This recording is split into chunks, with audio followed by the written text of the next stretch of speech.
Good afternoon. I'm Kailash Narayan and wondered a bit whether I should say good afternoon or good evening or good night, because Medha ji's timing right now, I think it is 4 o'clock or so in the morning, so it's after midnight. On behalf of India Friends Association, I would like to welcome all of you to this forum, which is jointly presented with the Center for India and South Asia at UCLA. Thanks to Professor Akhil Gupta, director of the center, who's unable to be with us, I just found out, and he wanted me to read this to you. The director extends a warm welcome and apologizes for not being able to be here as he is not well. On behalf of the Center for India and South Asia, I would like to extend a warm welcome to Medha Patkar. We are very grateful to India Friends Association for organizing this talk today, and will be happy to partner with other community organizations interested in bringing distinguished guests to UCLA. So let's give him a round of applause, even though he's not here.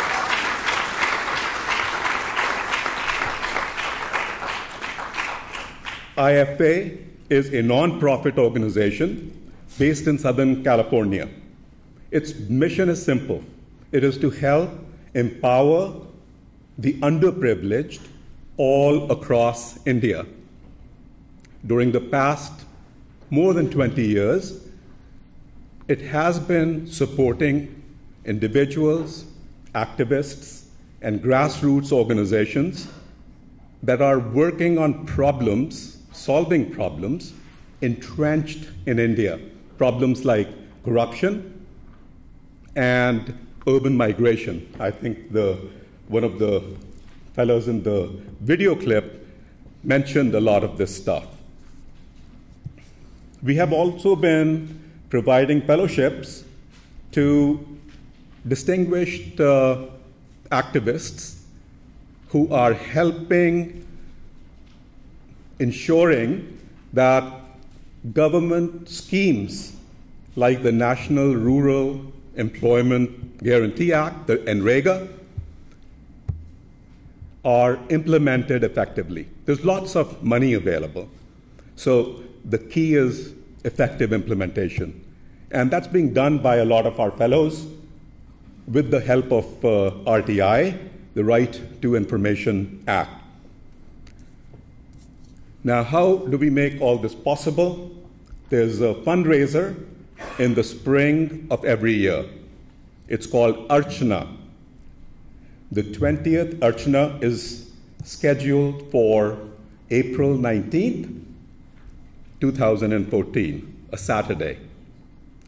Last year, Archana at the prestigious Civic Arts Plaza in Thousand Oaks, it attracted more than 1,300 people, and it helped IFA raise about $160,000. So let's have a round of applause for you, the donors.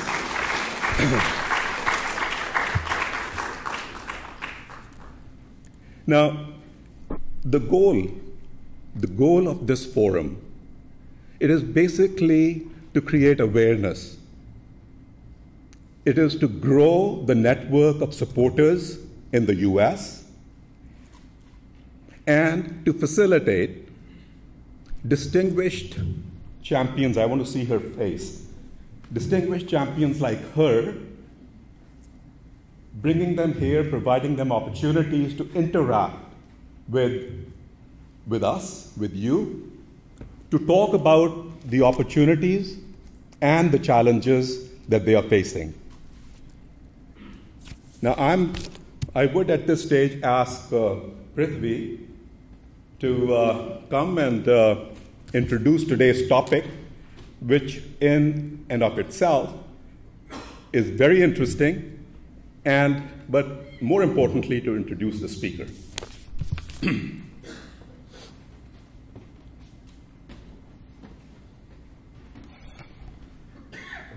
Thanks, Kailash.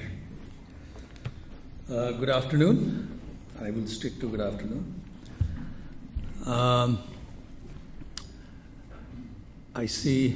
trying to see people who will be close to my age, because I wanted to start by saying that when I was growing up in India, we still had the residual of the independence struggle, the idealism, and so forth.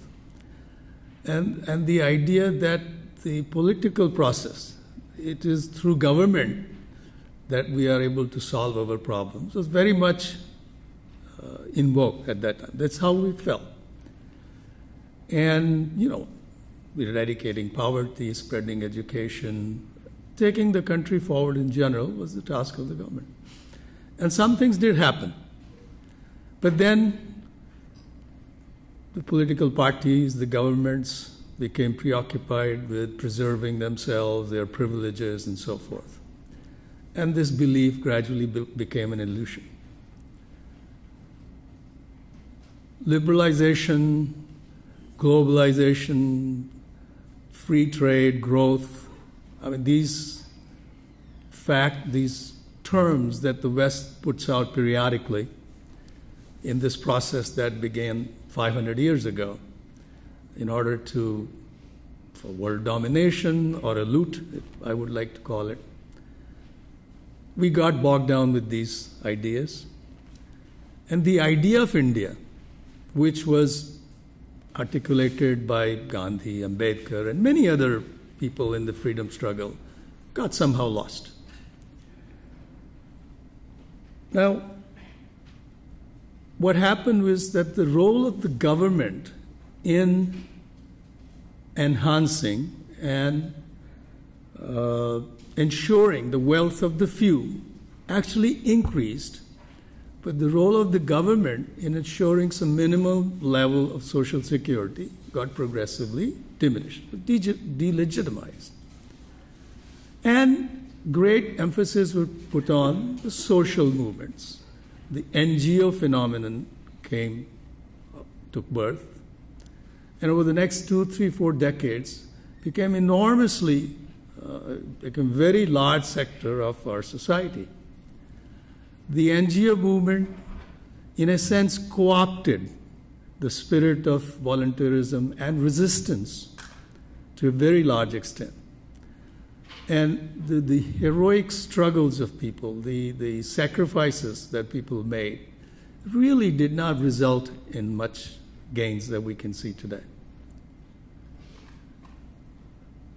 Now, it appears, at least in India, that the pendulum may be swinging the other way.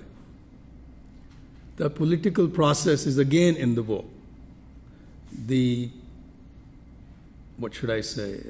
shock waves sent by the Aam Aadmi Party, as people who are following events in India, seem to suggest that perhaps we need to revisit, maybe we need to reinvest our faith in the political process. It is in this context that we are obviously fortunate, blessed, to have a person of this caliber within us today. Medha ji doesn't need any introduction. I think she's one person who has come to symbolize in one word all the people's struggle in the last 3 or 4 decades. And I did want to share something with you in that context, something that I just found out, that there is something called Global North, which is what we call roughly developed countries, and then there's the Global South. So in early 1800s, that is in 1820, if you look at the wealth of the Global North, it was about 3 times the wealth of the Global South.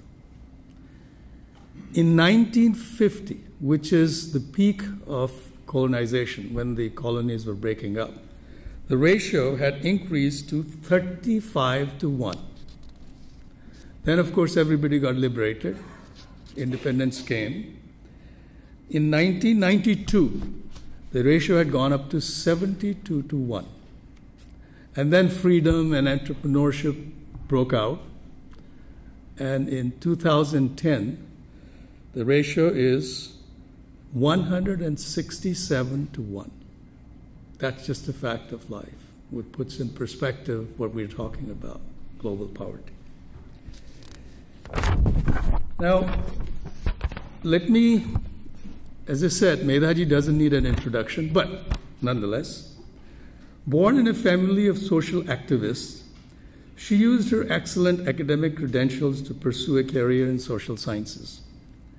Her initial work was in the slums of Mumbai, but the illegality and injustice of the gigantic Sardar Sarovar Dam challenged the very ideas that she had grown up with. So she left her PhD studies to work amongst the tribals and lead what can be easily called one of the best known examples of resistance to a vision of development that is devastating people's lives and, as we know today, the environment. Ever since then, she has been in the vanguard of countless people's struggles from one remote corner of India to the other, be it the reckless Singur Nandigram chemical hub in West Bengal or the Pachimada Coca-Cola grand theft of water in Kerala. In a time when violence is increasingly legitimized, both by the state as well as by the resistance, these struggles have been unique for their adherence to the Gandhian principles of truth and nonviolence. And they have been democratic. Public interest litigation has been as much a part of NBA as have been the rallies, the dharnas, and the fasts. Even today, in her struggles against rampant corruption, such as in the real estate market or by the sugar barons in Maharashtra, the focus is always on pressurizing the state to follow its own laws. Furthermore, relief and rehabilitation has been an equally important part of these struggles. NBA has run close to a dozen schools for the affected communities, and their fight has been as much for the rehabilitation as against making of these huge dams. Fully aware of the need for larger transformation, Medha has been instrumental in bringing together a large number of movements under the banner of National Alliance of People's Movements. In a career that now spans 3 decades, Medhaji has remained a thorn in the side of the abusers of power. And hence, in a society that is increasingly aligned along class lines, needless to say, she is controversial. Nevertheless, through her many successes and failures, she has helped maintain national focus on the central issue of her times, inequality and injustice. Her long and productive years of social service have been recognized with numerous awards, and the list is long, just to name a few: Right Livelihood Award, National Human Rights Award, Dinanath Mangeshkar Award, Mahatma Phule Award, and award from BBC as well as Amnesty International. So now, as the political process seems to beckon her, we are keen to learn about her perception of this idea of India. Will the election of right kind of people bring it back to the core of the nation's agenda? Is there a vision of India that goes beyond the fight for rights, an idea we can fight for collectively? And lastly, do such political shifts mean that movements should disband and join political parties? After all, how do you struggle against yourself? Most importantly, we wish to know how we can join her and others in helping make the idea of India a reality for the people of India. So, ladies and gentlemen, please join me in welcoming Medha ji.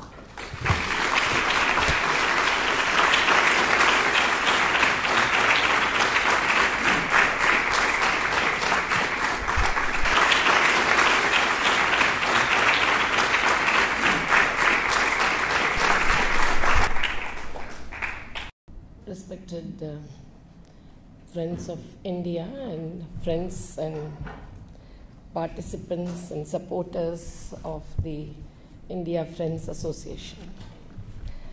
Kailash Narayanji, the president, Dr. Prithvi Sharma, because of whose perseverance with young professionals, including Nitin and others, I am here, and all of you who have taken out your valuable time to share this dialogue with me as a part of the people's movements in India.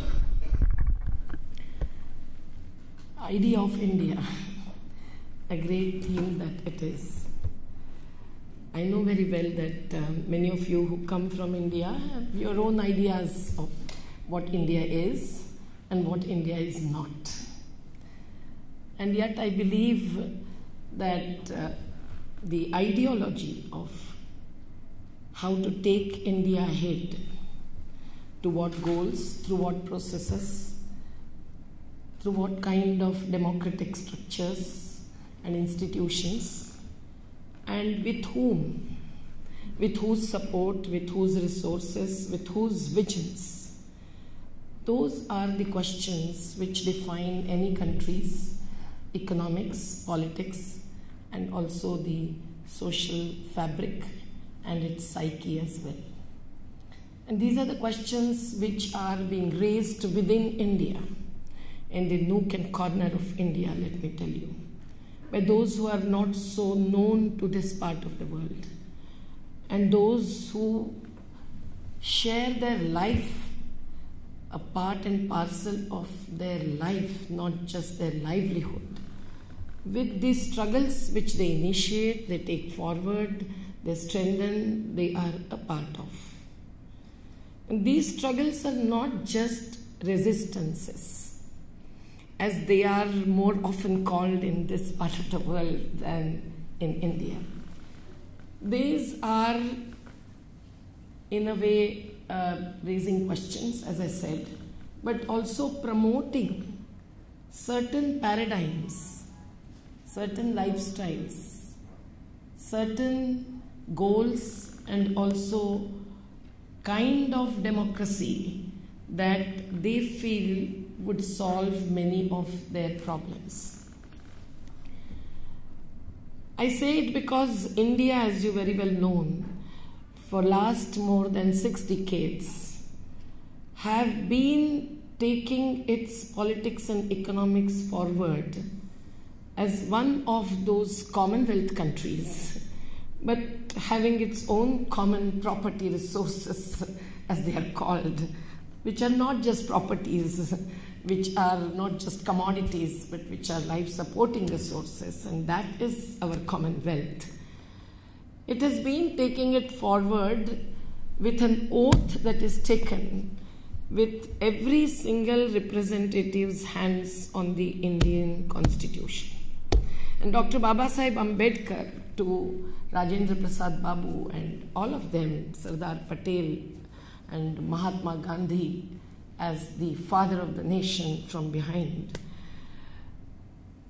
they really worked out on this constitution. And if you listen to or read now the Constituent Assembly debates, one would realize how much in detail and with vividity they operationalized the goals and the vision of those days that came from the fighters for the freedom. My father was one of them, and so many of them, thousands and thousands, who didn't just go to jail, but challenged the imperialism of those days and also put forth their own agenda of not just politically, but socially and economically independent nation state. And that all is reflected in the various sections of our Constitution. The values, the fundamental rights, the directive principles which the state is duty bound to follow. And also the structure, the representative democratic structure, but all towards, as it is said right in the preamble itself, the socialist, secular and democratic state. And with equity and justice as the main values, obviously the India wanted to reach out to more than 600,000 of its villages, the communities which Mahatma Ji wanted to become village republics, in order that the India also would be really a republic nation state. And the federalism that included the states within India still was to be based upon this not lowest but the first and the primacy based communities in India. The agrarian society that India is, with hundreds and even thousands, if you count the small ones, rivers still flowing, partly or fully, the mountains and the mountain ranges, the forest, which is not just 33% cover the earth with greenery, but which is natural forest still in Himalayas to the Satpuras and the Aravalis, wherever it still stands, and its large mineral wealth with the aquatic wealth, the fish and fisheries as well. That is agriculture, the culture of the society living with not only the other human beings and the living beings, but also with nature. So that culture, which comes from the natural resource-based communities, that existed even amidst that kind of imperialist loot, as Dr. Sharma referred to. But that kind of imperialist economic transformation which was taking place. And somewhere the figures really bring to us the data of those days, which say that in the 19th century, when initially 17.6% of industrial production came from India as contribution to the global production, when Britain's was 9.5%, slowly and steadily, the figures changed, rather reversed back. And the India happened to have only 1.7% of contribution within a few decades, and Britain 18.5%. So somewhere taking away the raw material and then getting back the finished one, and that flourishing the market outside India, while taking a toll of the resource-based livelihoods that were natural even socially to India, that happened during that period. And what was to happen after independence? After independence, as the Constitution defined, the economic development, as Article 39C tells us in the Indian Constitution, was to take place in such a way and in such a manner that there would be no concentration of property and economic wealth in the hands of a few. Obviously, because as we say it in Hindi, ek badshah hue, 100 fakir ho gaye.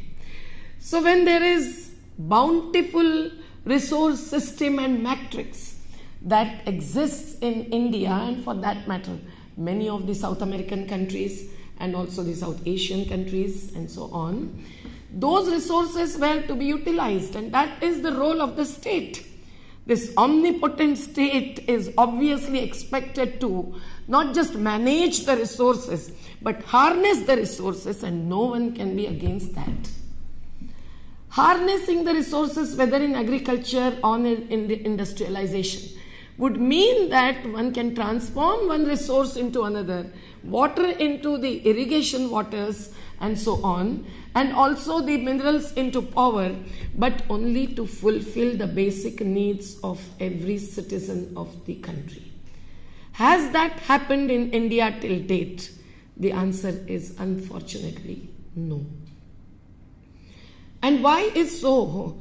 That is not because the people are lazy.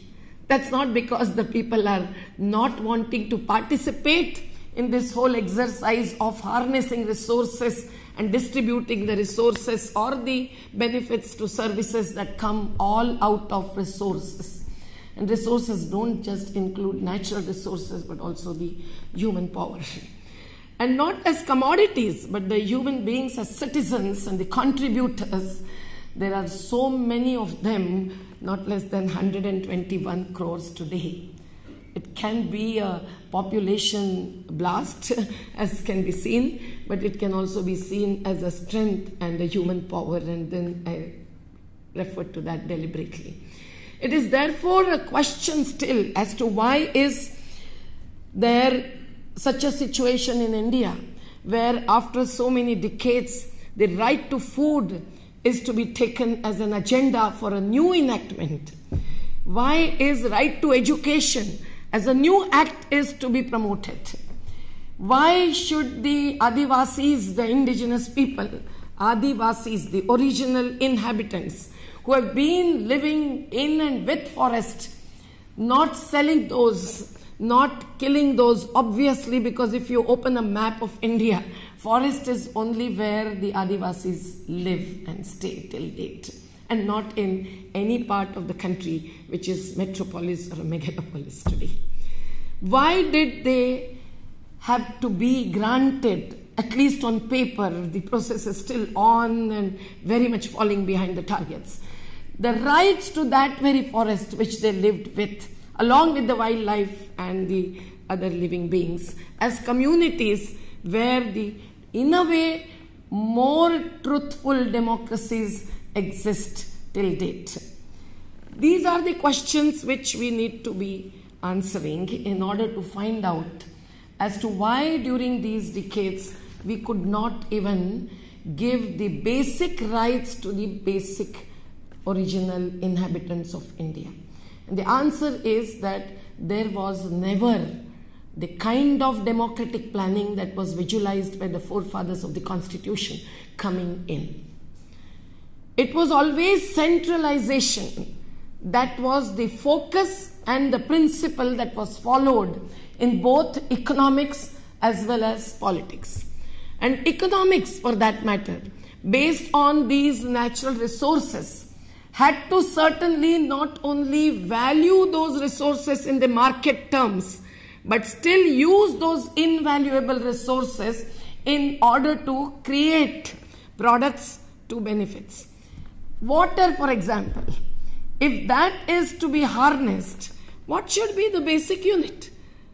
Was the question that was to be answered scientifically, ecologically, and also economically. You all know that in this part, the USA, through its Board of Reclamation, stopped building large mega dams since 1994.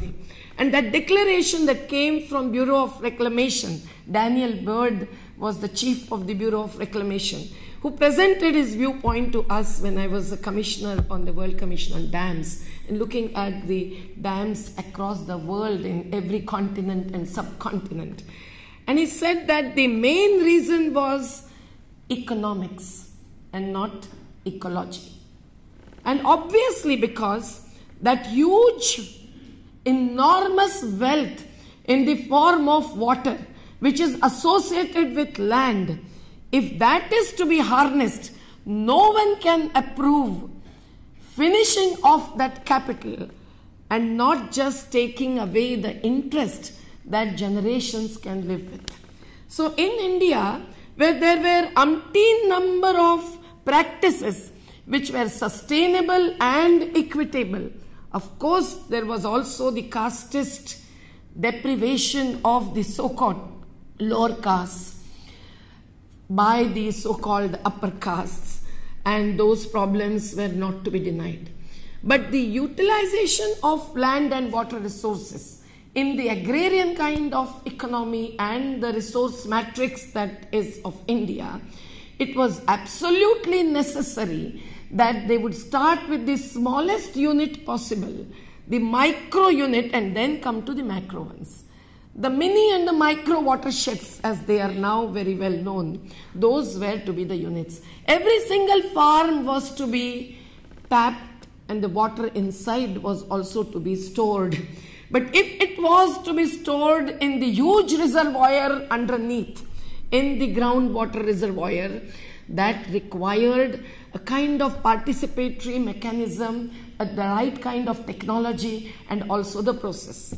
When this was not happening, what was happening was the centralization in this paradigm of development, again, that led to the building of the large and the largest of the dams, without even forgetting that in this part of the world, the experience of the Tennessee Valley Corporation and the other kind of projects have already shown that not just the small little fish, but also the economy gets affected by those kinds of enterprises.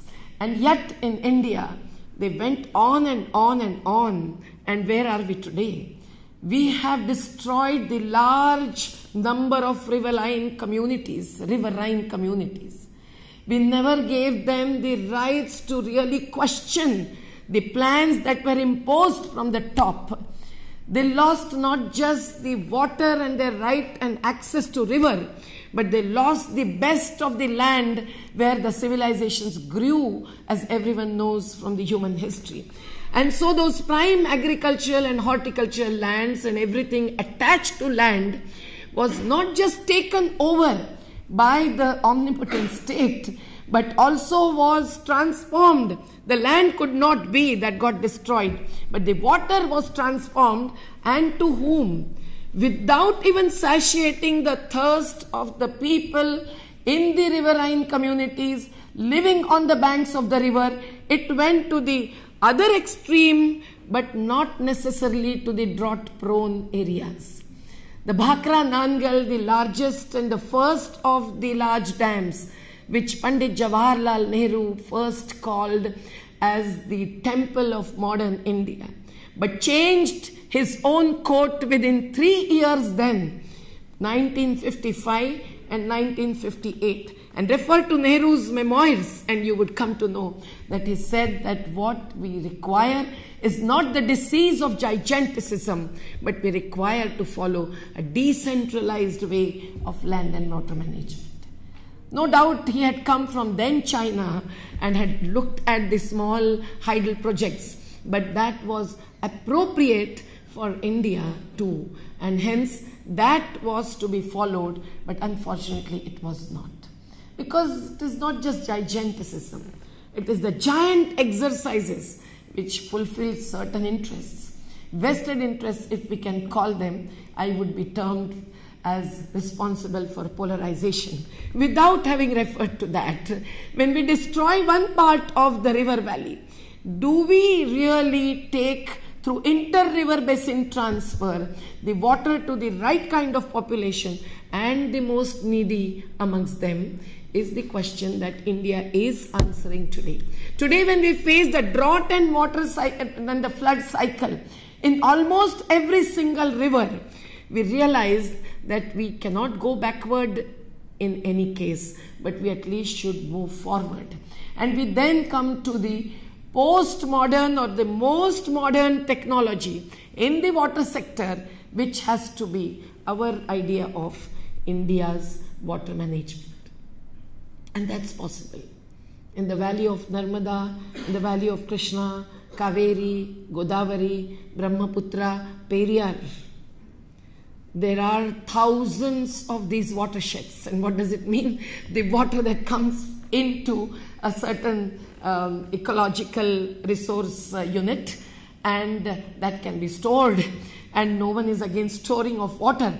But if it's stored in the large, huge reservoirs, as in the case of Narmada, the 30 large reservoirs, where a single reservoir destroys land and everything up to 214 kilometers. I forgot to ask you, Kailashji, which city will be at a distance of 214 kilometers from this campus. And imagine that the water is filled from this to that city, and everything on both sides from 8 to 16 kilometers gets destroyed. Now that is Sardar Sarovar. So the questions were raised because although there was a long process of so-called democratic resolution of conflicts It was always the conflict between one part of the state and another part of the state. One hand of the state doesn't know what other hand of the state is doing in India and also elsewhere. And yet, one part of the state, the big S I'm saying, that is one state, say Madhya Pradesh, is fighting with another state, say Maharashtra or Gujarat, and that is resolved through a long process of 10 full years by a tribunal well set up through the legitimate democratic process. And yet, not one person in the valley is heard over 10 years. Not one village is visited by the tribunal over 10 years. Not one basic study is completed within 10 years. Only 3 temples as archaeological monuments are visited, 2 in Gujarat and one in Gujarat, one in Maharashtra, one in Madhya Pradesh. Can you call this a democratic development plan? It was not, and it has proved to be not one. And hence, the people start questioning, and it's not only in Narmada, it is not only in Sardar Sarovar project, but the basic questions are, how do you plan such huge projects as whether you should take us into consideration or not, whether you have studied what would be the real losses or not. All of that, let me tell you, mainly started after the Big Bang, as the Adivasis call it. The World Bank came into picture. Isn't it unfortunate?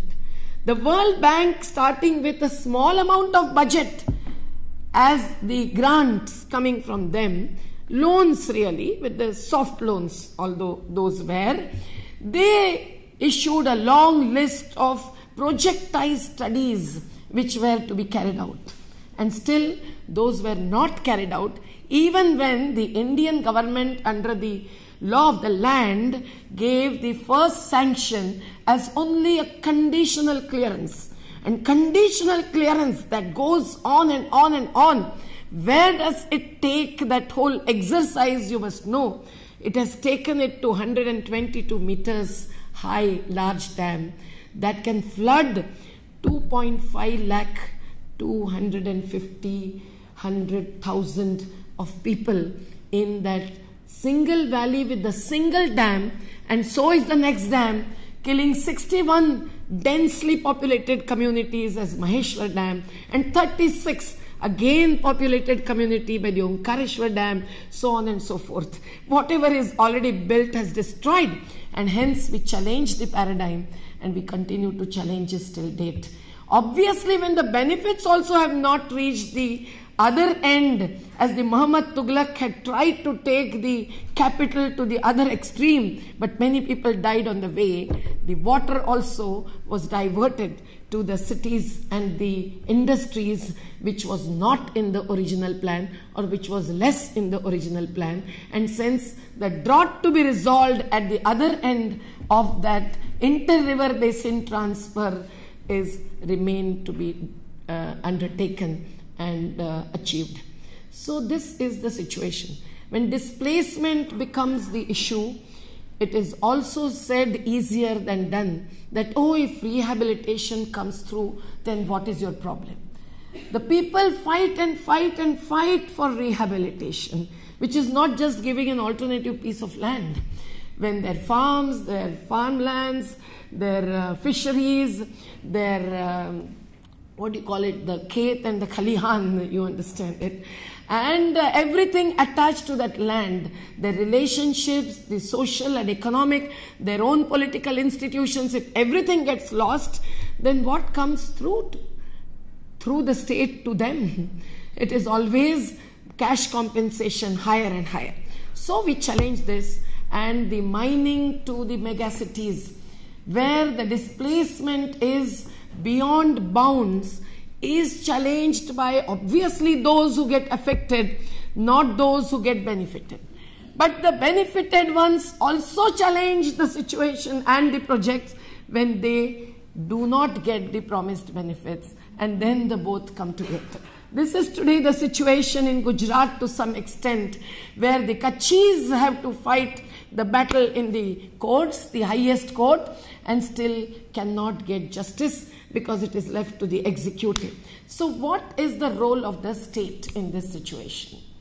The role of the state is not only to listen to the people, but also to take up the technology that would be more equitable and more sustainable. Because even the environmental or ecological losses are not really compensated.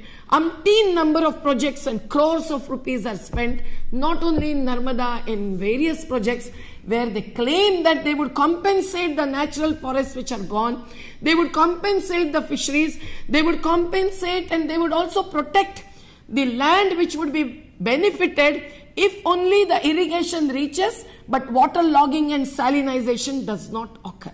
The state fails to do that in most of the situations. As I plead the cases in High Court and Supreme Court for Narmada, I have to take great efforts to convince the Chief Justice of that court, saying that, oh, canals and the surface irrigation is not only beneficial, it can also bring losses and huge losses. 200,000 hectares of land got lost due to Bhakra Nangal project. And still the most needy of the Haryana state populations, which were promised irrigation and water, did not get it. They called us, invited the Narmada activists and to study the Bhakra Nangal projects, and the books are out with the deep research that tells us this story. So friends, there are alternatives. And the people have been presenting alternatives. I'm just on the water as one sector, but the alternative is to start with the smallest unit and then go to the largest if at all it is necessary, and never without not just compensating but giving a new life to those who do not to be seen, are not to be seen as only affected, cancer affected or TB affected, but they are to be seen as real investors, the real contributors to development, if not theirs, of someone else. And that is missing from the vision. The natural resource based communities who have this capital, I call it, which is irreversible, which is not replenishable, which is indispensable for any and every development project, plan and action. That is land, water, forest, minerals, everything. If they are contributing, they should at least be respected and allowed to contribute with dignity and share the benefits as investors. Those who contribute monetary resources and also maybe technological skills and the mechanics, they also are investors, but they at least should have an equal, if not lower status than those who contribute the natural and also the human resources. Why can't this be there in the paradigm that India can follow when we have rich natural resources and rich natural resource communities who are unfortunately called to be poor? So this richness of a community to a country, if that is forgotten, then we have a distorted and a perverted paradigm that brings in inequity. Inequity in distribution of water and also every benefit that comes from it. Power, for example. We have today the capacity of 190,000 megawatt of power generation. And still we have 30 to 60% of rural households, differing from state to state, that are still in the darkness. Is it a situation which is inevitable, indispensable? Not at all. Growth without justice is therefore unacceptable. So if you have 25% of power in India coming from the hydropower, if you have 60% of power coming from thermal power, what are your targets? On what basis do you draw targets? These are the questions people are raising. Even those who are losing their lives and livelihoods for a thermal power project, for example, raise a question. This part of the world also thermal power is targeted, and the coal and the related climate change is the theme in the various conferences and seminars, but there in the fields, in the courtyards, in the coal block based land to which generations old communities belong, they raise more immediate to long-term questions. And those questions are also about the targets that the India set. On what basis? I will come to that.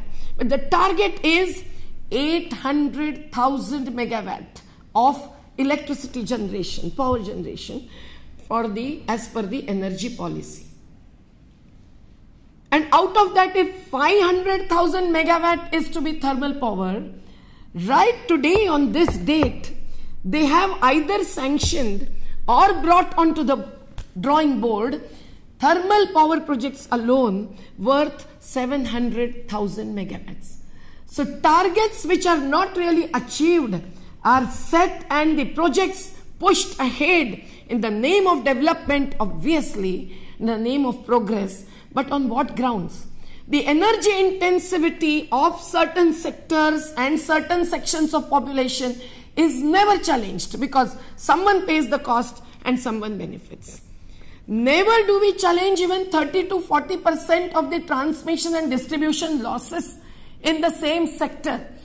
That happens when the power is created at one end and it is tried to be taken to other end at the doorstep. I don't know the statistics of your power sector here, but certainly we in India who would like to save the natural resources that go into every power generation, and it doesn't come through machines as our Adivasis always remind us, nor does the land come through machines, nor do the water come through machines, and so we would like the targets to be set right. We would like the transmission distribution losses to be minimized. We would like that the power comes from not just the political power holders and the rulers and the planners, but right from the communities who also have more often than not renewable sources of power. And if those are tapped, it would not only affect or improve the situation with the climate change, which is directly affecting the communities in India. Although I will tell you, which is not a joke, but one of the senior most officials in the Ministry of Environment once was having a dialogue with some other official who came from Copenhagen after attending that climate change convention. And I just intervened and said that, oh, but how are you going to really take all these debates and discourses to the grassroots level, the mass root level? And he said, oh no, you don't have to worry. Right now, till today, the climate change has not affected our communities at the grassroots. That is not just ignorance, that is illiteracy, I would say. And that is why when the Bundelkhand region in Madhya Pradesh, the migration has increased many times because the water sources are getting lost. Where are we? What kind of intensivity? Power intensivity, water intensivity, not only in the industrial sector but also in the agriculture sector, we can afford to take forward. And where does all these intensivity based targets come from? Let me tell you, it comes from here. Modernization equal to westernization.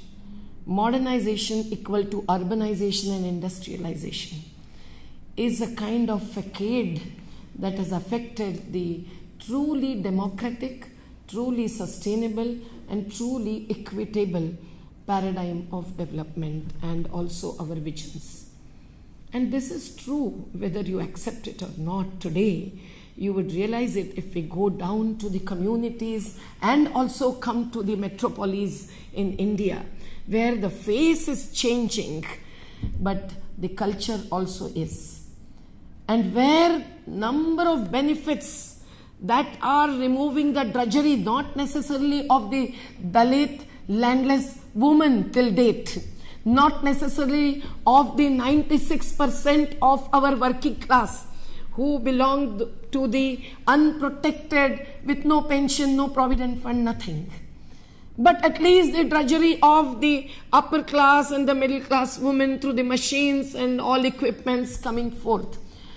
Certainly it changes the face of the country with the large highways and expressways called to be infrastructure. But it is not changing the scenario of inequity and injustice, rather that is growing. It is not changing the phenomenon of unemployment, which is also growing. Doesn't get reflected in the statistics when we see that unemployment in USA is equal to the unemployment percentage in India as it is on paper. But when we see that within agriculture, where the resources are in the hands of the families, there is something like 15 to 22% unemployment, underemployment apart. And when we see that 200,000 and more agriculturists have committed suicide during 10 years, with 3 to 9 families having committed suicides in the 3 to 4 districts of Maharashtra itself. And that is spreading, and that has already partly spread even to the district on the bank of Narmada, the Hoshangabad, to the Punjab, the green, the greenery of India maybe, and also to the Rayalaseema area of Andhra Pradesh. Everywhere there are huge resources. There are human resources and the natural resources, and yet this intensivity of power and water and development intensivity, let me call it, that has pushed the paradigm in such a way that not only the natural resource matrices are killed or degraded and depleted, but it has also not given the due value in the present market economy to those resources, natural and human. So these things are linked. Not following the environmental laws is not just giving clearance without proper studies and proper assessment of options from where the appropriate option can be selected. It also is extended to giving no respect to the natural resource contributor, as I said, and giving no value to saving that capital, as I said before. And hence, relatedly, the produce that comes from the natural resource and the human resource also doesn't get value. Where are we when we know that the agriculturists, including not just landowners but also the agricultural laborers, the largest of the labor population in India is in the agriculture sector. 60% of population in India get their livelihood from agriculture, and including agro industries even today, while 2 to 4% I suppose here in USA.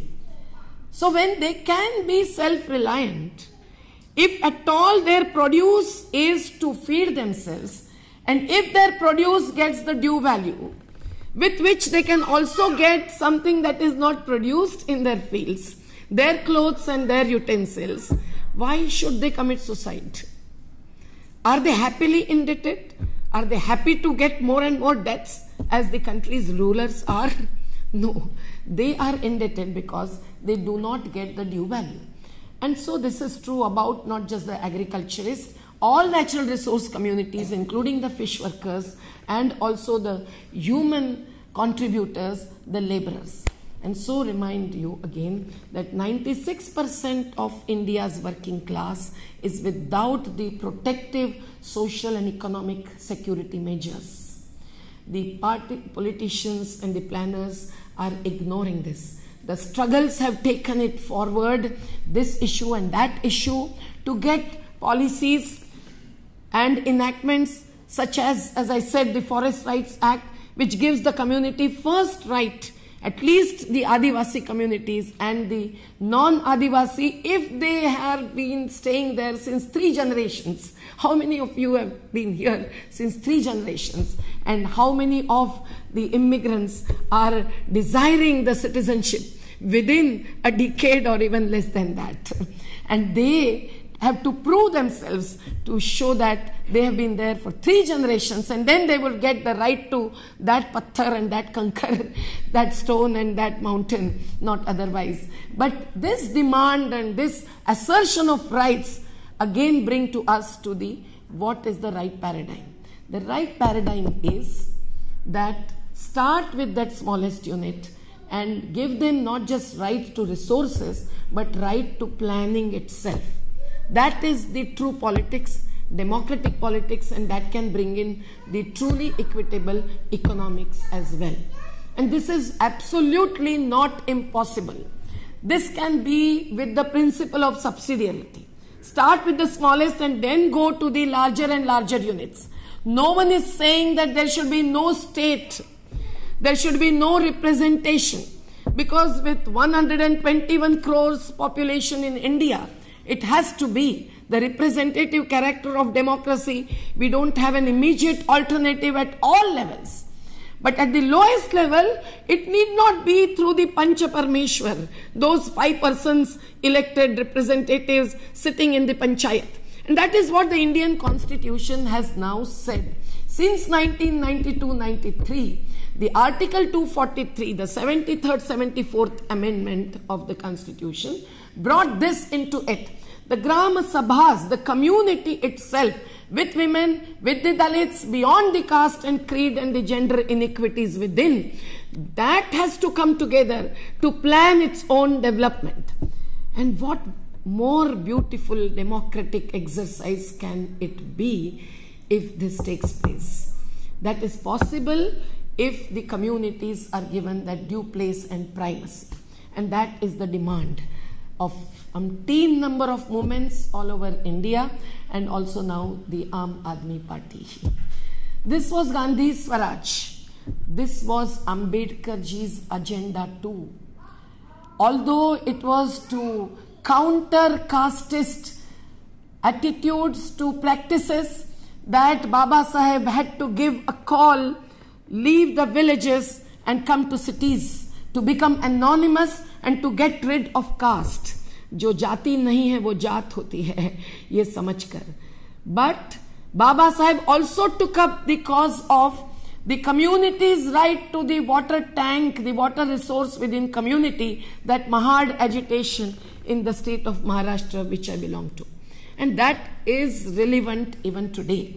The Dalits who are thrown out, the displaced people who are thrown out without not just rehabilitation, that is only a doling out kind of exercise which people have to fight and fight and fight and still do not get, and then the dam or the mines have to remain stopped, as the courts also assert their own privilege to put in that practice under Article 21 of the Constitution, right to life. But it is not just begging for rehabilitation, it is asserting the rights that all of them have to take up even when they come down to the urban streets.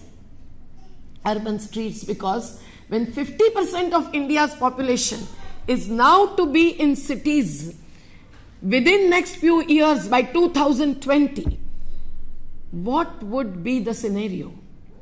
The Mumbai scenario is just a sample scenario which I presented to a small group yesterday. 60% of Mumbai's population is in slums, horizontal slums and some vertical slums as the dilapidated buildings. And those slums are situated, located on the land which is 9.24% of Mumbai's land. And who are they? They are the servants more than the so-called public servants.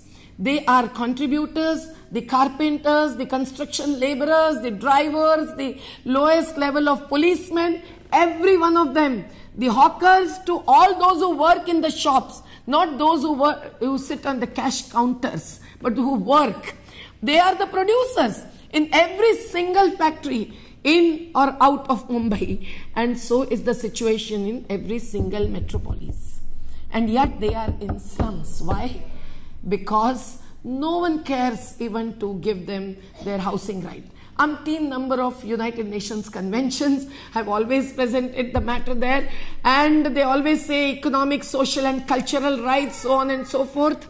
And yet the urban poor in such a large population have to stay in the below subsistence level. Why? Inhuman conditions.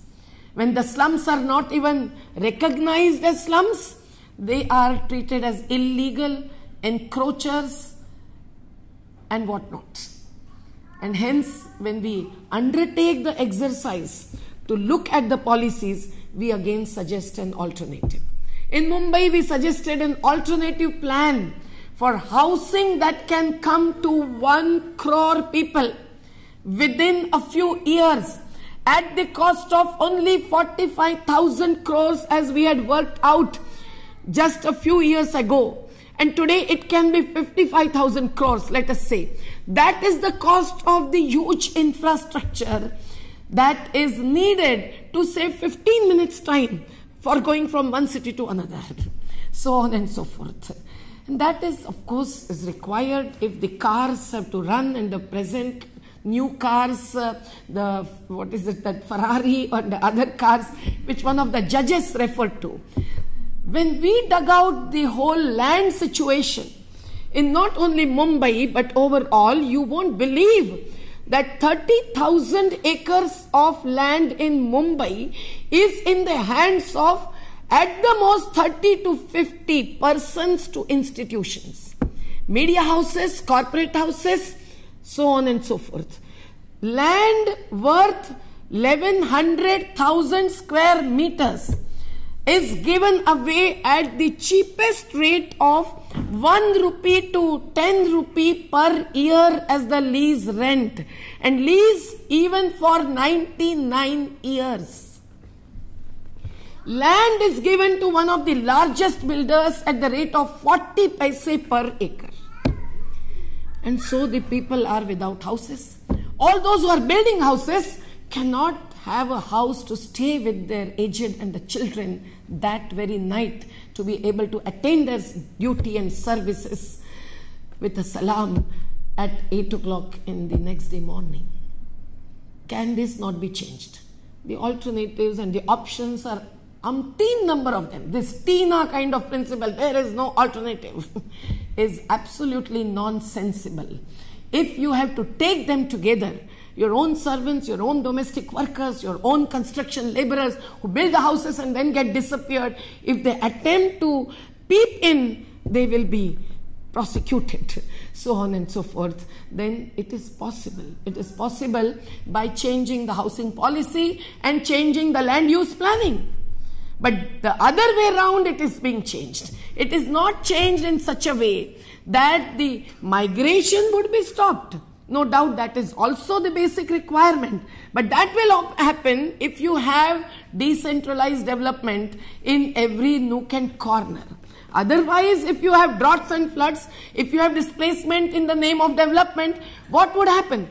When Kosi River flood, where we worked as volunteers immediately after that, 3,500,000 people, that is India's scale. For the non-Indians, I may refer to this, because the scale here, the sale in Chile, where a dam displaces 14 persons, families, and still that is stopped because they are belonging to primitive indigenous tribe. That is very different, and India's scale is very different. So when 3,500,000 people are affected by the large high dam in Nepal, but are affected in Bihar state of India, where would they go? They come to the streets of Mumbai, and then if they are treated through Raj Thakreism, when they contribute so much to building and serving at the least burden thrown onto that city, where would they stay? How would they live? That is a question which every employer at least is supposed to be asking. There is an enactment, Interstate Migrant Workmen's Act. I fought that battle in the legal way in the courts of Gujarat, and we won that battle. I was one of the commissioners appointed, wrote a thick a kind of a research thesis-like report, and the court granted, which came out to be 33 crores rupees to be distributed to those very sugarcane harvesters who were not being given their due value for their labor. But this doesn't happen every time. They become either the harvesters or the slum dwellers, and they are only treated as in a inhuman way. But when we propose that these kinds of planning with the land use and the due investment, the state comes with an absolutely perverted idea where they say that, okay, we will rehabilitate the slums, we would bring the houses for the slum dwellers, but in lieu of that, a part of the land would come back to the builders. And why should that happen when 9% of land is housing 60% of population? If at all a part of it is vacated, it should go to the poorer and not the richer who comes for the 10th house after he having 9 other houses in the commercial towers which the builder builds on the land which they get at the cheapest rate in the name of service to the slum dwellers. So this distorted and perverted planning is enlarging the disparity and bringing in more and more injustice, and there is an alternative as I referred to. So it is water, it is agriculture, it is power, it is housing, where these kinds of alternatives in policies and plans are being presented, but who listens? And if no one listens, what is the way out? But to struggle and struggle. So the people are involved in these struggles and they are saying no to certain paradigm. Now when they go to the doorstep of the state in India, whether the district authorities or the national government, they realize that the state is no more a welfare state. No doubt it brings in many enactments, like they are doling out the public distribution system. The 2 rupees and 3 rupees worth kilo of rice and wheat. But why should the agriculturists who have sufficient amount of land require to get that? They need to get that today. 80% of population need to be covered after 66 years of independence in India through the public distribution system, and that is demanded by movements including ours. So I'm not denying the role of that new enactment, but why is it necessary? Because they are not getting not subsidy but due value for their human labor and the natural resources which they contribute, and when they feed us, how can they not feed themselves? That is the question. There are alternatives. The consumption-oriented agriculture is changed to the market-oriented agriculture. And where have all these concepts come from? From the market. And where does the market forces operate from? From this part of the world. There are multinationals in India, which are Indian multinationals, and there are multinationals here. And when they come and propagate their development designs and paradigms, they do not propagate the equitable and sustainable ways, either in agriculture or in industrialization. In industrialization, for example, when it is said, and we believe so, that industry should be complementary to agriculture, how can the industries come on the land which is multiple cropping land, which is irrigated land? In Narmada, just on the 6th of this month, we occupied the inside of the office of the district authorities and questioned as to why 27 of the Adivasi villages are being given to a cement company.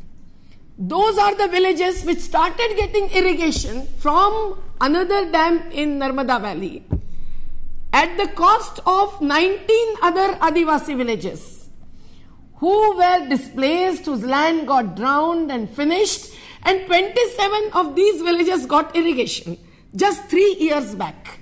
They changed their cropping pattern, more or less. They tried to stop the water logging, which was a loss in spite of the benefits, etc., etc., different story. The displaced are not yet rehabilitated. The name is Man Dam in the district Dhar of Madhya Pradesh. It is not a fictitious one. And yet now within 3 years, that very land and all those villages are being given to the company. And through what process? Not one notice issued. The memorandum of understanding is already signed in the Khajuraho investors meet. All these meets where the red carpets are spread by the chief ministers and their coterie. No one is permitted. People raised questions with struggles, but they were not heard, because that is where the people have no entry. The governors to the investors, all of them decided sitting there. They were promised waters, they were promised lands, and the people on that land and living with that water come to know years later when they receive the notice for only the surface rights of land to be granted to the cement company that would excavate the cement underneath, and the authorities were telling us that it is only up to 20 feet that they will go in. And don't worry, the plan is that the land will again be properly leveled and surfaced, and it will come back to them. That is why we are giving it on 30 years lease. And imagine that the authorities were not able to give us any data because they said everything has come from the state and I have no role to play. It was the company's officials who were taking out the files. Literally this happened. I forgot to tell you yesterday in the informal conversation. Literally the files were taken out of the cupboards by the company's officials. This is just a comparatively small example. 2,000 hectares of land is to be given for the cement company.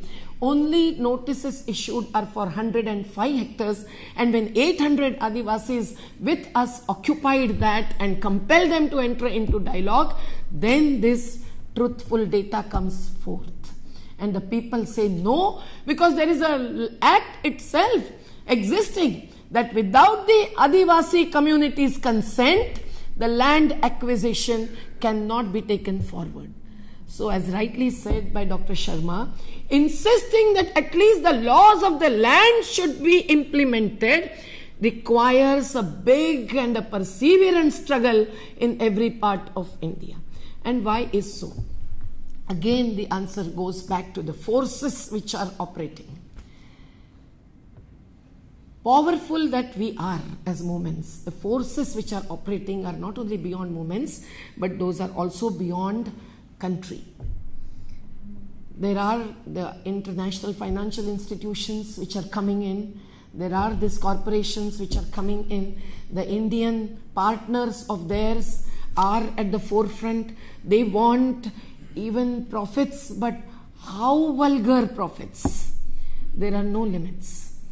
The Special Economic Zones Act comes in along with the Changed Land Acquisition Act.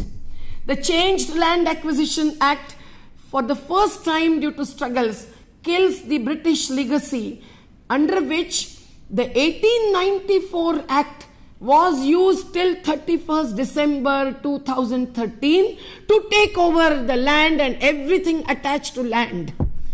The crores of rupees worth minerals are granted to the corporations without taking the community into consideration, without even informing them. Right to Information Act exists, but what a contrast that you have no information when the memorandums of agreement, understanding are signed or the agreements are signed. The Japan is coming in a big way in the industrial corridor. I'll just give you one example. The Delhi-Mumbai industrial corridor, passing through 3 states. All the states are involved over last decade or so. They have signed the agreements. Sitting in Ahmedabad, 11 zones are pointed out. The very areas where the Narmada waters is to flow now are targeted. One industrial area shown as a small square on the map is 10,000 hectares. And one investment region shown on the map is 20,000 hectares. Okay, that is to be converted into industrial area. What is the scenario today? The scenario is 70% of land is under agriculture. 70% of population in these parts where the map shows the squares are agriculturists. And everything is already signed. The Japan has put a condition that their companies would get the priority and the preference. And who should get the primacy? As Indians, I would ask this question. And hence we do not approve this kind of industrialization that not only comes to destroy the agriculture where the livelihoods of millions lie, but we also question this undemocratic and inhuman, if not only unjust and unfair, way of taking over or grabbing the resources. And unless these questions are asked, the paradigms will not change. Infrastructure, no one is against infrastructure. But you take out a road where, if at all you want to demolish, you demolish a 5-star hotel that can go somewhere. But you can't demolish a community. And you always know that the roads always pass through the poor localities and the rural communities. They never pass through a city. Have you ever heard that any part of the city is displaced in order that the proper alignment comes in the form of a road? No. So there is communalism of new kind. There is colonization of new kind. The natural resource-based communities, who are our primary citizen sections, are being targeted and destroyed. And hence this development is at their cost, which is being questioned.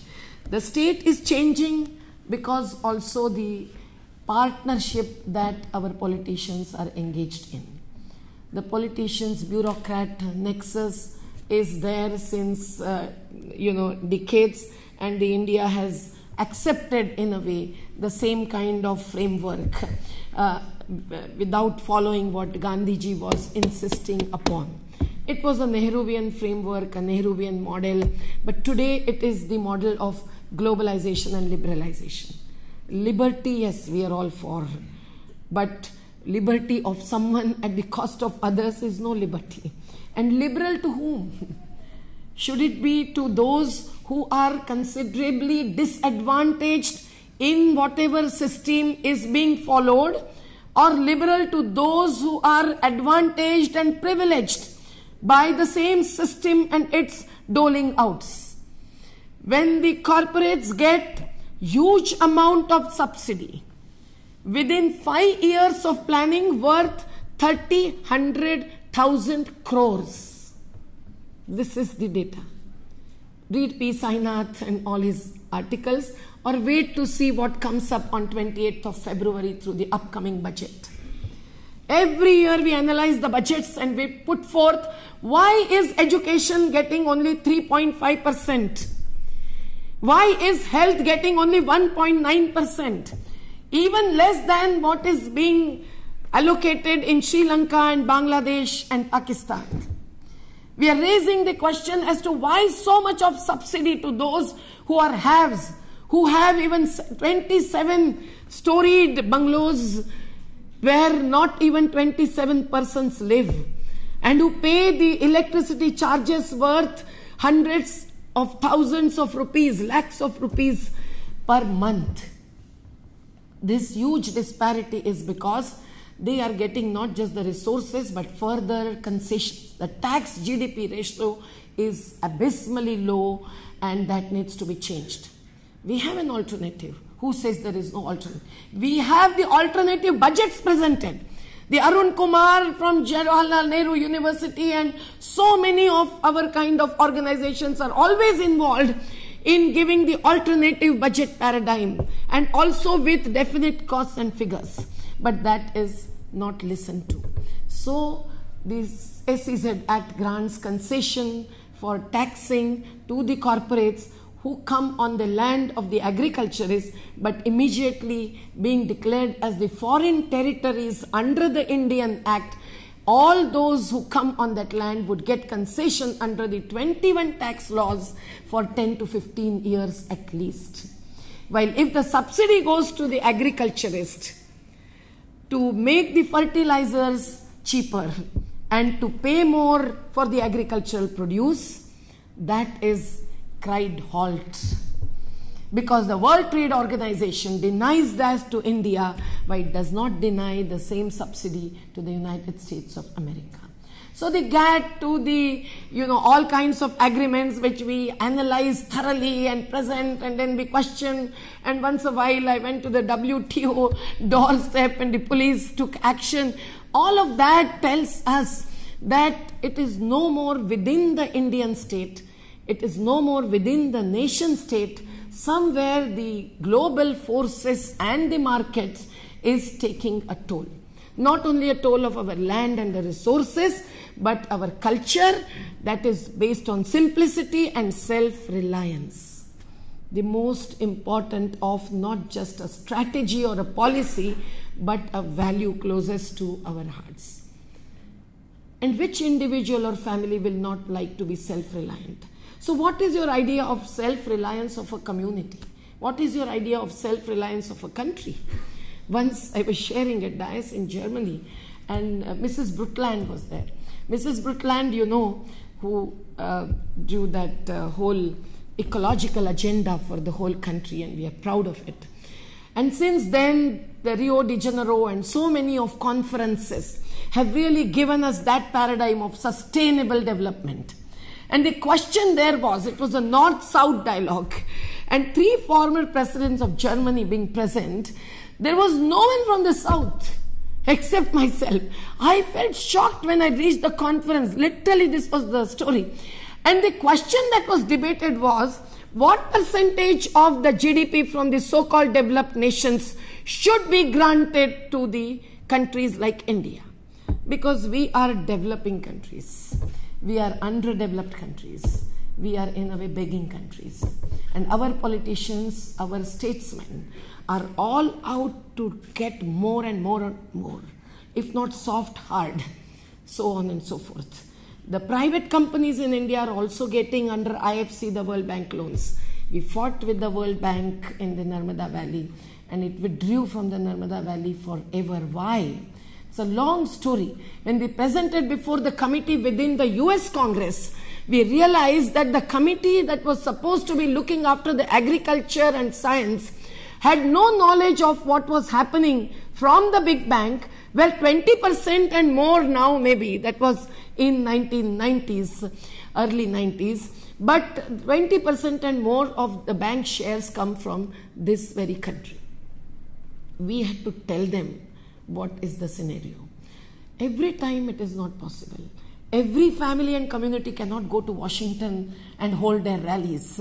So within the state, we challenge the state, within the nation state, we challenge the state and ask them as to how come it be that you sign the agreements without even the knowledge of the Indians, without even knowledge of the representatives. We need to change our People's Representation Act of 1951. It is time to do that, to bring in not just electoral reforms, but also truly economic reforms, and that is the word which is misused. So let me say economic revolution of the kind I am proposing.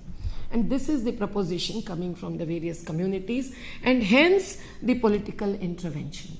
The movements have had their politics around all these issues, the unorganized sector workers, the Dalits, the agenda against casteism, the agenda against the religious fundamentalism, without which the national integrity amidst diversity, etc., becomes the pompous terms, and even the constitution cannot be followed if we follow the casteist or communal agenda. So riots made in Gujarat or in Maharashtra cannot be accepted and supported. And if the politicians support that, if the politicians support maneuvering of resources in the way I just put forth through examples, then we have to stand and fight. And that is a political fight as well.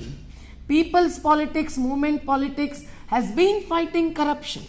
Corruption even under 1988 Act means getting extra advantages, pecuniary advantages by maneuvering either the powers, authority or resources.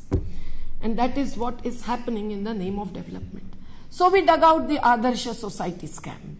when 90,000 of slum dwellers' houses were demolished within 4 months, from December or November to February in 2004 and 5.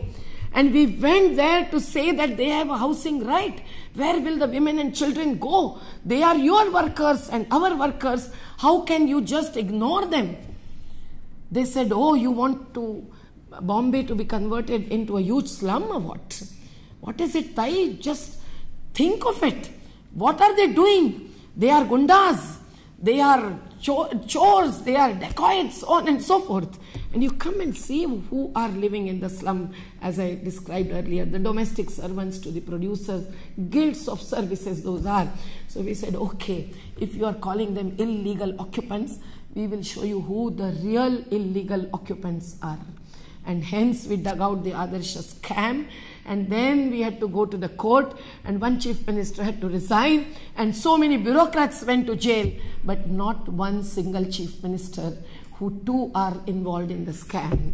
And the report is still not accepted. So every single scam, the Lavasa city, Adivasi lands against the act, taken over through 6 agents to ultimately go to the Lavasa Corporation with all investment, most of it at least, coming from one single political family, ruling family in Maharashtra. To dig out all this information, to inform the investors abroad that you are entering into a scam, and to take up the ecological review of the whole area, which is a river basin, we take years. And meanwhile, they go ahead and they say it's a fait accompli, and now we cannot go back. Will you ask us to demolish the Adarsha building? And we have to say no. But we have an alternative there also. Take those for the public purpose and public good.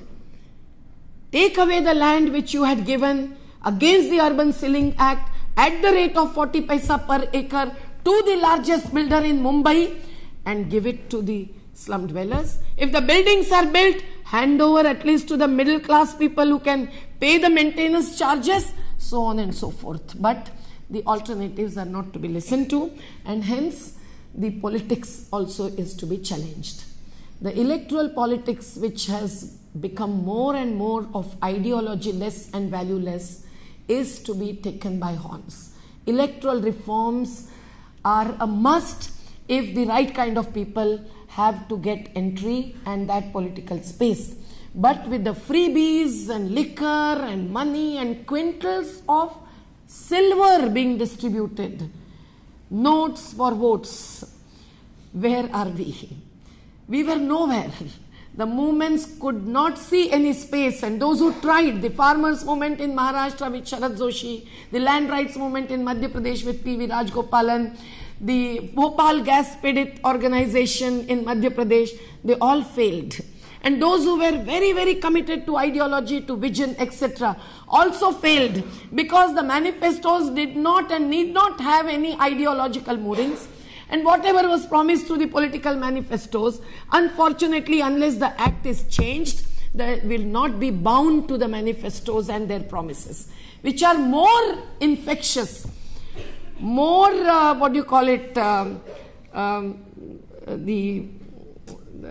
more infectious and more effective in getting votes than even distributing liquor or distributing money. But they are not bound to follow and fulfill the promises, and hence the politics is just managing the vote banks with the politicization of caste, politicization of religion, and if they feel that, oh, in spite of the Ayodhya incidents, the votes are not coming through, then they change from fundamentalism to the other side, at least in terms of the speeches they give, as it is happening today in India. But don't go by the speeches, whether of Modi's or Gandhi's. Go by what they have done and what they have not done. Analyze the past and look for the future. What will their commitment be like? In Gujarat, there is nothing different in Gujarat. There is landlessness up to 45% in rural communities. There is unemployment up to the same. There is infant mortality rates higher than many other states and equal to Bihar, Uttar Pradesh and some other states. There is infanticide, there is an absolutely wrong ratio of teacher to pupils, so on and so forth. Because Gujarat is reaching out more to this part of the country, I am giving you the statistics of Gujarat. And in Gujarat, the struggles are on all the issues which I just referred to. Nothing was different in West Bengal either. But when the Nandigram and Singur came up, and we realized that Tata was being given land, when there was hundreds of acres of land just 60 kilometers away, given for some other Birlas, Tata and Birla, Bata and others, and they have their own Vata, the Hissa, the share. So there we said, you bring your car industry there, you keep your ancillary industries little away, but they were not ready because much was seen as a vote bank that would be based on these kinds of promises of development to only a small section, and the rest would follow. But they did not follow, and they fought it out, and then there was a change. Towards what end, I do not know as yet. Yet to be seen. What Mamata Banerjee will bring it is yet to be seen. She brought in some good results, some good decisions, but we don't know whether the anti-incumbent vote will come true, or she would still hold on to the promises partly fulfilled and otherwise.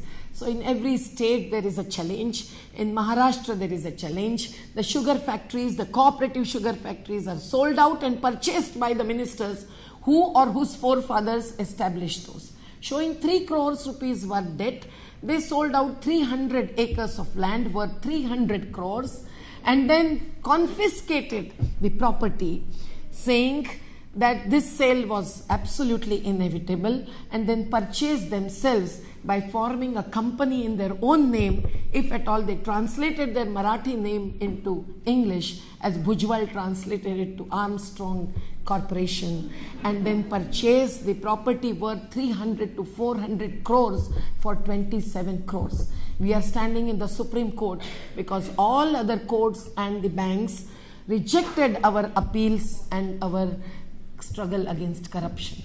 So mind you, my friends, there is a need to really challenge all of these decision makers, and that is what is being done now by entering into politics by some of the people in the movements.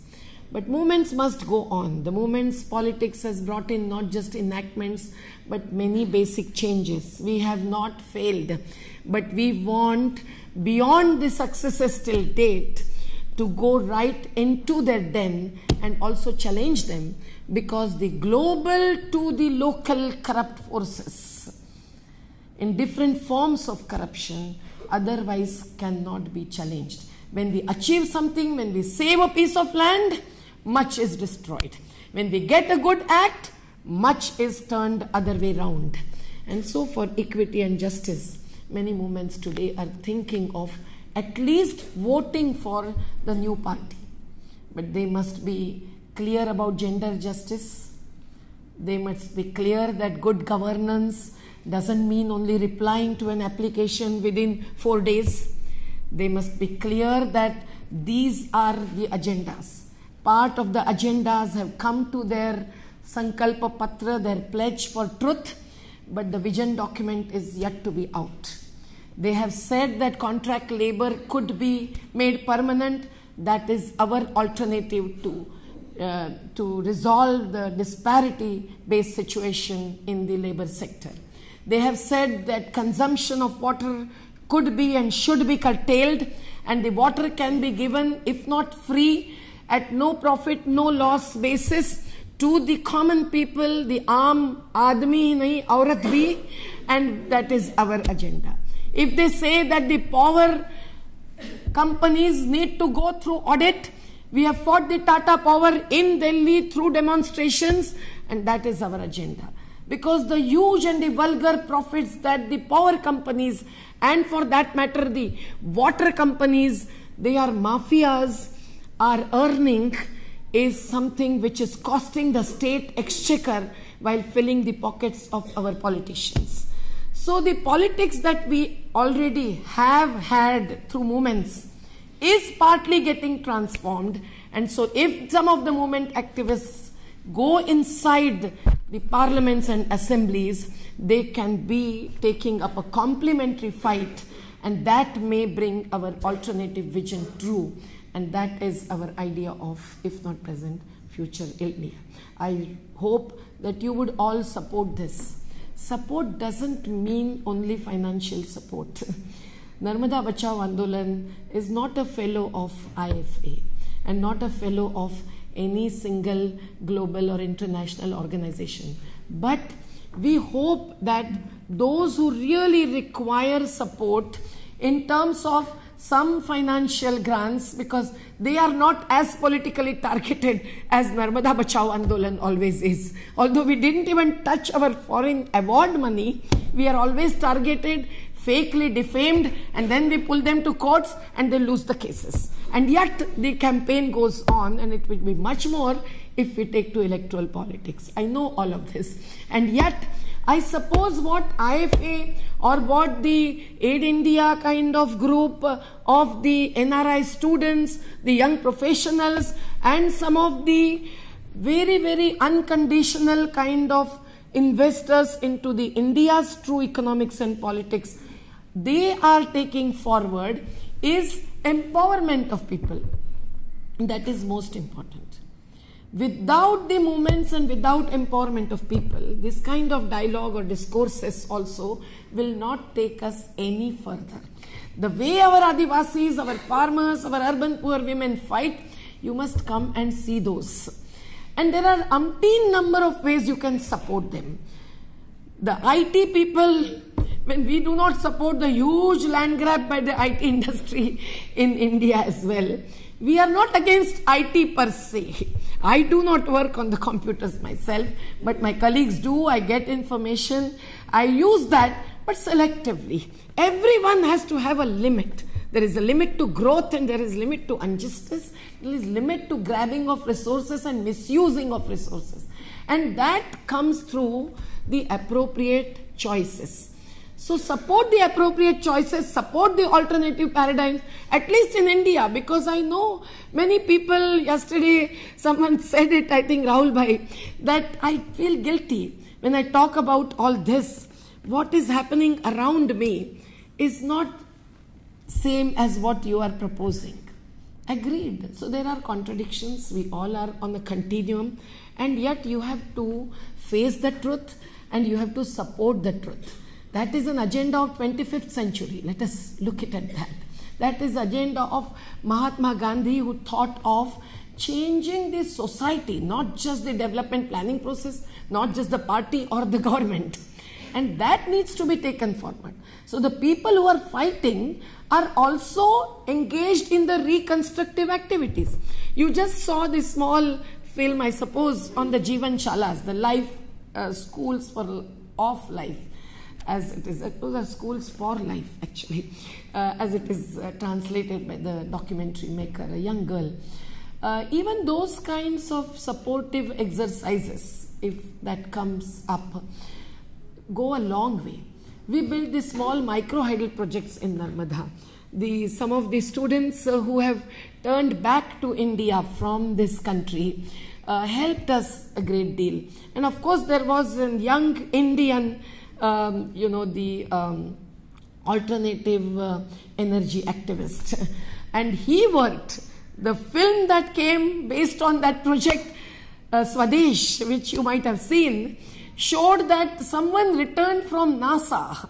He was working at NASA. And the foreign returned person built that project. No, it was the Kerala's own energy activist who worked for 9 months with the teams from the Narmada Valley villages and built that beautiful project.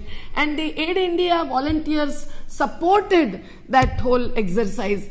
But mind you, that project got lost because the land which was not to be submerged. And the surveys went wrong of such a huge macro project where the tallest of the statue is being erected, the Sardar Patel statue for Sardar Sarovar project. That politics is absolutely falsehood-based politics. You must know that. So anyway, that we are fighting still. But what I was to say was, this kind of reconstructive work that depicts the paradigms and operationalize the paradigms, which are alternative paradigms, the technological options, need also support from this part of the world. And if you do that, you can also take to the technological devices and not only support the Aam Aadmi Party, but also support the movements and spreading the messages beyond these kinds of small little dialogues and discourses could be another way of doing it. So I really support what India Friends Association is doing, and I hope you will all join them, and you will also come over sometime to see what is the reality, so that your visions are further broadened beyond our own, which are broadened by the common people of India. Thank you very much.